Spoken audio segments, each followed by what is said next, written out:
taking your calls on Ohtani Watch, which has gone all over the place so far today, running the gamut from he's going to be a Blue Jay, he's definitely not a Dodger, he's on a plane, there's a press conference, he's not on a plane, there's a reservation at a sushi restaurant, Ohtani is at home putting golf balls into a cup. I mean, it has gone the entire span of the globe, and it looks like it's going to turn out to be a big old nothing burger. But then again, maybe not. We don't know. So no one's been eliminated. Nothing's been confirmed. We're watching it all, but what I thought was cool about it is, A, everybody is scouring the internet for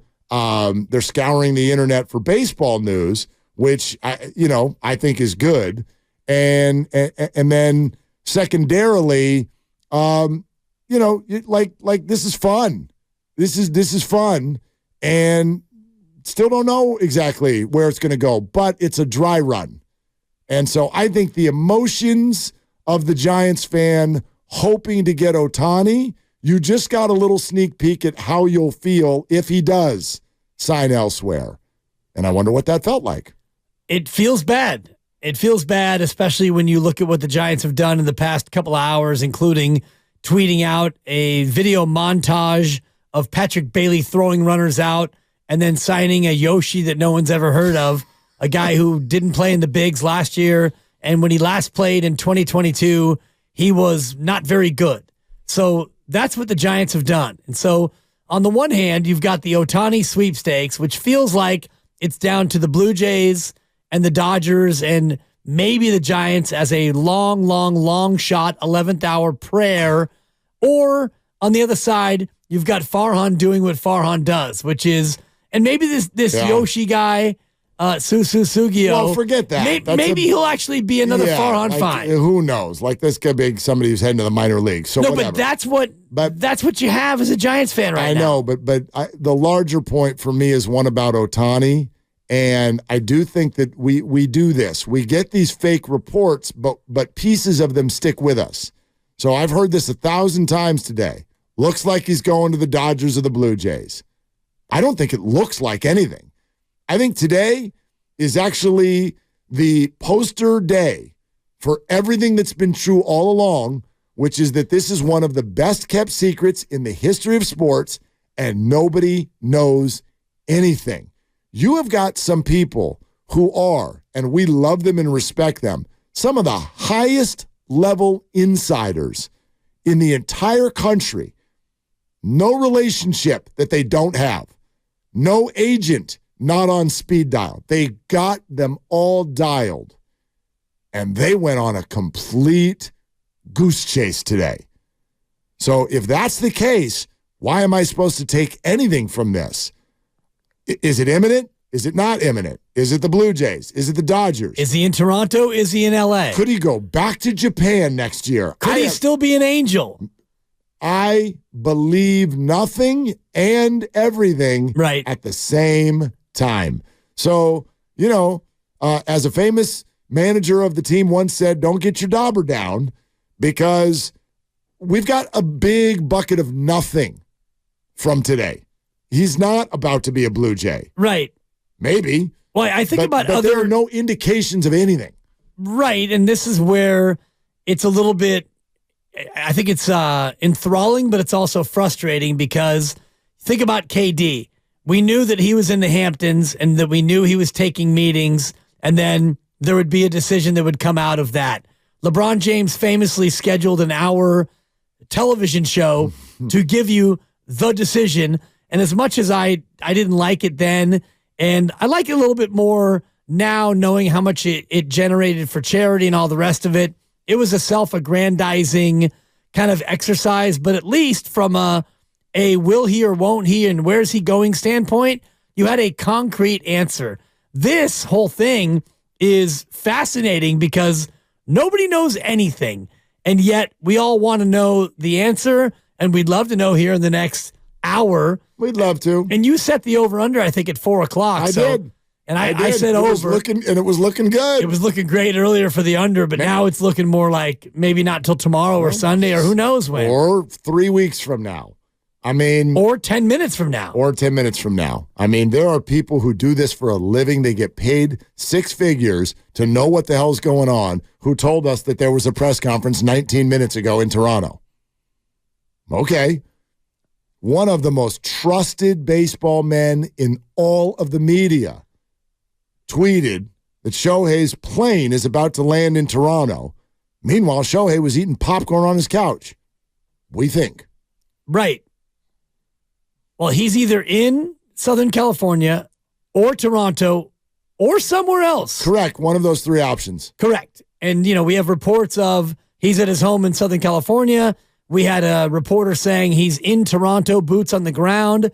Nobody's actually photographed him or seen him or, do we have like his passport stamp? Can somebody in customs weigh in? Do we know any? Guys, I got a customs agent in Toronto. I'll get him on a 345. I'm more and more in on this guy every day because I just love his mystery and I love the way he's played this. He has played. He's stealthy. Oh, gosh. And he's huge. I don't know how you're stealthy when you're Shohei. 6'5" or whatever. Good Lord. Yeah. Rocky in the city. Hey, Rocky. Thanks for calling. What's up? Oh, good afternoon. How you guys doing? We're real good, bud. How are you? Just peachy, baby. Sweet. Yeah, I've got a couple things. By the way, Dave, thanks for the little softball lead-in as you talked about no one having anything concrete. I got something concrete for you because I do concrete for a living. I love it. Hey. You must be a rich man because that concrete's not cheap, as you know. Yeah, no, I rent. Thanks, though. So do I, Rocky. Let's go. Dude. Yeah, well, you guys are probably learning some about me the few times I've called in. I love sports and love the station, love your show, but I'm really more drawn to your excessive hyperbole. And, Mark, you did your Kapler impression is kind of going downhill. I think we're experiencing the law of diminishing returns, and I'd love to hear an old from maybe the spring impression and then the one you did earlier today, and maybe see if you guys can dig up some Cap quotes. Not that any of us care to hear them, just to keep you in practice. Well, yeah, the subject matter has gone from why he pulled Marco Luciano from a pinch hitter to cheeseburgers. So I don't know. You know what I mean, Rocky? I don't even know. When did I do it today? Right. All I said was slates. That's all I said. You think it's going downhill? It's even one sentence. It's quite distinguishedly bad compared to how great it was 6 months ago. I'm Rocky, sorry. You know what? Because it was incredible. You know what I'm going to argue, Rocky? And maybe this is deflecting and unfair because I don't even feel like I've been working at it, and I don't even feel like I've been doing it. But I'm wondering if it's not sounding the same because it's not juxtaposed against the real thing anymore. Plus, you don't care anymore because he's an exec for the Florida Marlins now. I know, but we could still listen to some, excessively practiced, condescending, recited response to it. If anybody can do condescending, it's me, and I don't need Gabe Kapler for that, Rocky. Well, if I can touch on my other point, guys, before I go, Obviously. The Giants have actually already made their marquee signing this year. Who that? Thank you. Bob Melvin? Farhan. That was it. Farhan himself. So, in the words of the great Johnny Cochran, if you fail to pivot, you'll stay in the divot. Thanks, guys. Oh, it's a great call, That's Rocky. an underrated Johnny Cochran. Rest in peace. Thank you, Rocky. What was it? If you fail to pivot, you stay in the divot. Stay in the divot. Yeah. Okay. And that's basically what he's saying about the Giants at 79 and 83. And not the pivot second baseman making the pivot at the second bag, but the divot that they're in right now is a losing organization with an uninterested fan base. Obviously, I went to a local restaurant last week. The cheeseburger was overcooked, and so I told them, if you fail to pivot, you stay in the divot. I'm sorry, that's all I got. I just think it doesn't land the same anymore. He's not here. No, he's not. He's not here. And maybe because he's not here and we don't hear him as a comparative value, that's why you've kind of lost a step. But you got to work on your Bob Melvin. Wow. That's all there is. Your Bo Mel. Bo Mel. Tell you what, it's going to be a challenge. This is the least impersonatable Giants manager in the last 20 years. I'm still managing. Totally. Yeah, it's going to be tough. Definitely tough. I'm going to have to over the holidays, I will lock myself in a dark room and just listen to Bomel sounds. Yeah. And we'll see if there's ever white smoke and if I come out with an impression. Or we may just need to retire it all. Lucas, see if we can get Bomel on to get his first-hand thoughts on Yoshi Tsutsugio. If you can, if you're free back there. Got it. Thank you. Book. Banner day for the Giants. They're playing chess while everyone else is playing Monopoly. Well, they did not sign Shohei. Yet. And everybody is being moved in the direction of not the Dodgers.